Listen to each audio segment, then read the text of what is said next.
Salve fratres, jumpa lagi dengan Patrice Electro, Veritas di Paradit Pos. Kali ini saya akan mengajak kita untuk menganalisis dan membantah doktrin reprobasi Yudas Iskariot dalam narasi reform. Jadi ini adalah sebuah respon terhadap ceramah Yudas Iskariot dan reprobasi, biar pandangan Katolik pun dikenal.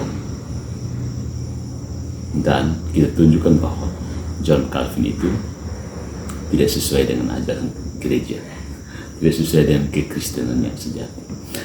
Mari kita bongkar. Yang pertama, reprobasi dan keadilan Allah, Tuhan atau tiran. Nah, ada argumen reform. Yudas diciptakan dan ditentukan oleh Allah untuk binasa sebagai bagian dari dekret kekal, Yohanes 17:12 dan Amsal bab 16 ayat 4. Bantahan dari orang Katolik. Inilah problem utama Calvinisme. Dia mengubah Allah yang penuh kasih menjadi seorang arsitek kebinasaan. Doktrin reprobasi positif, yakni bahwa Allah secara aktif menentukan jiwa untuk masuk neraka, bukan saja asing bagi kitab suci, tetapi juga menghina karakter Allah. Ya, menghina karakter Allah itu sendiri. Jika benar Allah menciptakan Yudas untuk binasa, maka Yudas bukan pelaku kejahatan, melainkan korban teatrikal dalam drama sadistik ilahi.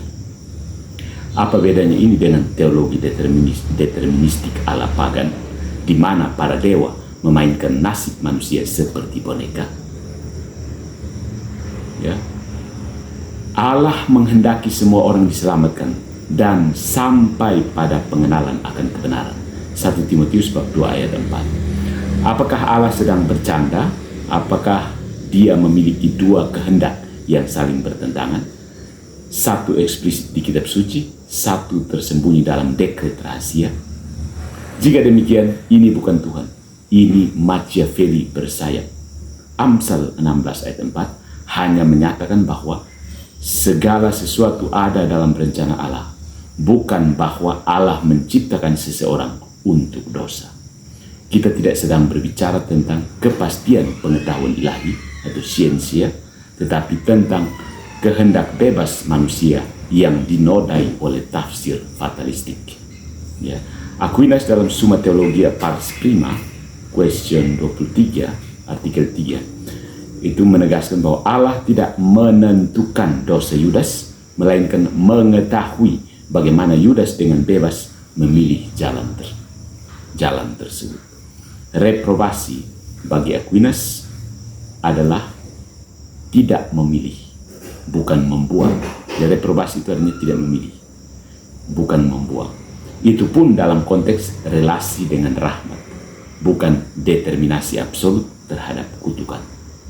So, poin yang kedua adalah penafsiran Yohanes 17 ayat 12, narasi atau narsisme teologis. Nah, ada argumen reformed. Yohanes 17:12 ini digunakan sebagai bukti bahwa Yudas ditentukan untuk binasa, anak kebinasaan. Bantahan dari Katolik adalah bahwa anak kebinasaan bukanlah status metafisik dari sejak kandungan, tetapi deskripsi moral terhadap pilihan Yudas. Status metafisik, deskripsi moral, dua hal yang berbeda. Jika Calvinis serius menafsirkan secara harafiah sebagai determinasi ilahi, maka seluruh sistem penghakiman menjadi absurditas. Mengapa menghakimi seseorang yang hanya menjalankan naskah? Neraka Calvinis pada akhirnya dipenuhi oleh jiwa-jiwa yang taat kepada dekret kekal Tuhan. Ironis bukan? Santo Agustinus menyatakan Yudas diserahkan kepada dirinya sendiri. Artinya, Tuhan menghormati kebebasan manusia, bahkan ketika manusia menyalahgunakannya. Tapi Calvinisme tidak percaya pada kebebasan tersebut. Bagi Calvinisme, kehendak manusia adalah ilusi, seperti koin palsu yang dijanjikan bisa digunakan, tapi selalu ditolak di kasir keselamatan. Roma bab 9 ayat 22 pun bukan tentang penetapan mutlak atas kutukan, melainkan tentang pembiaran atas kehendak yang membantu. Bahkan Fir'aun mengeraskan hatinya sendiri. Keluaran bab 8 ayat 15. Sebelum Tuhan membiarkan hatinya mengeras sepenuhnya. Poin yang kedua ya. Yang ketiga, pertobatan Yudas. Apakah rahmat harus dipesan lewat kurir Calvin? Nah, argumen reformit adalah penyesalan Yudas tidak sah karena bunuh diri, bukan iman. Nah, bantahan orang Katolik, jelas Yudas berdosa besar. Tapi siapa Calvin untuk menyegel nasib kekal Yudas? Apakah ia sekarang duduk di kursi pengadilan ilahi? Apakah gereja telah mendogmakan Yudas masuk neraka? No, tidak. Gereja Katolik dalam kerendahan hatinya tidak pernah mengklaim pengetahuan pasti atas nasib akhir dari siapapun, bahkan Yudas. Ya. Penyesalan Yudas, aku telah berdosa, menunjukkan bahwa hatinya tidak sepenuhnya membatu. Apakah bunuh diri adalah dosa berat?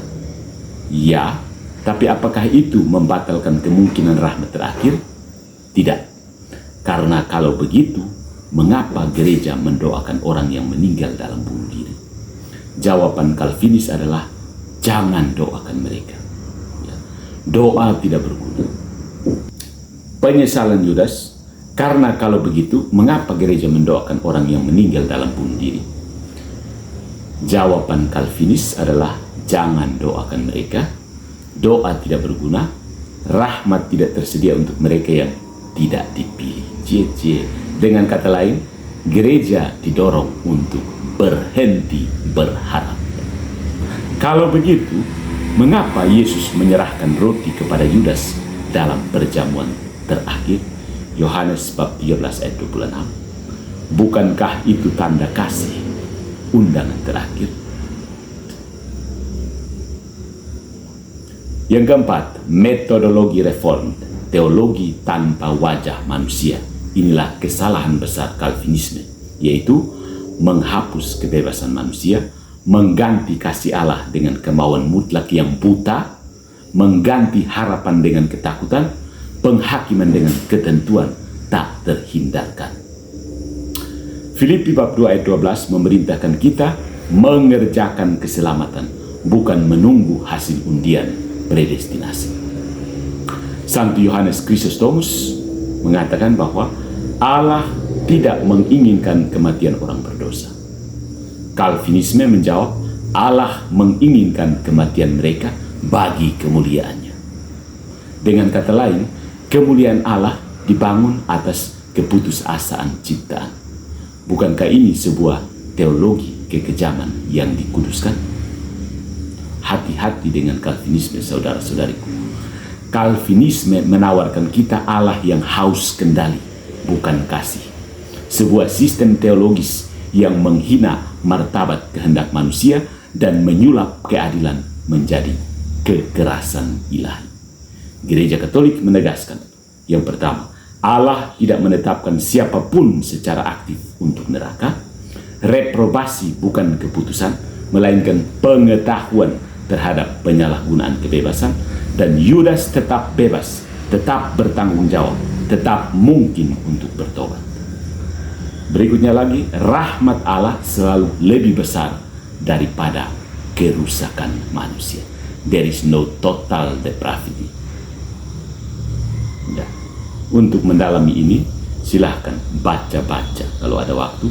Santo Agustinus, De Dono Perservantiae, Santo Thomas Aquinas, Summa Theologiae, Pars Prima, question 23, Konsili Trente, dekrit tentang justifikasi, dan Denzinger 1567. Jadi saudara-saudari, Calvinisme memenjarakan Allah dalam logika besi yang tidak berbelas kasih.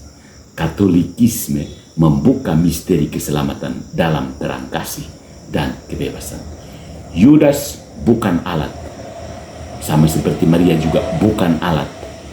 Dia adalah pribadi, dan nasibnya adalah rahasia antara dia dan Tuhan, bukan antara dia dan John Calvin. Ya, jadi suruh John Calvin berhenti dan penganut-penganutnya bertobat ya. Kalau tidak, selesai, kuat kosong.